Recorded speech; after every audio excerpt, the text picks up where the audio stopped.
อย่าฟ้าวเลื่อนผ่านถ้าท่านยังบ่ฮู้สิ่งนี้สบายดีทุกคนมื้อนี้ส่งจะมาต่อของมื้อวานนี้คืออาการแทรกซ้อนมากับพยาธิมะเร็งมื้อวานนี้ได้เว้าไปแล้วเกี่ยวกับอาการอ่อนเพลียมื้อนี้มาเข้าอาการที่2คือ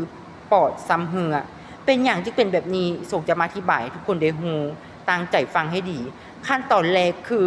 เข้าใจว่าปอดของเฮานี่เนาะมันเกิดขึ้นมาจากก้อนเนื้อบางอย่างที่จากเซลล์มะเร็งนั่นเองเมื่อมันเป็นแล้วมันจะไปอุดตันทางเดินหรือว่าระบบทางเดินหายใจของเฮานั่นแหละเฮ็ดให้มันมีติดขัดเนาะแล้วร่างกายเฮาก็ใช้พลังงานหลายเกินไปจึงเกิดมีอาการไอ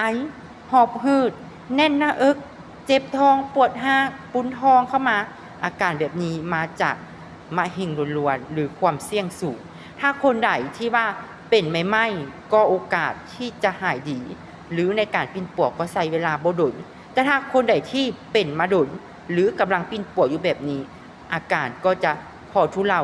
ฉะนั้นแล้วเจ้าเป็นคนหนึ่งที่เลือกใดจะปวดตอนที่มีความเสี่ยงน้อยหรือจะเห็นใจหรือปวดตัวเองตอนที่เป็นหลายและเป็นหนักพอส่งเคยบอกแล้วว่าถ้าว่าเฮาเป็นระยะ5โอกาสมันก็มีน้อยแต่บ่แม่นบ่มีโอกาสมือนี้ไผที่ว่ามีความเสี่ยงหรือว่าครอบครัวใดที่ยังเป็นพยาธินี้อยู่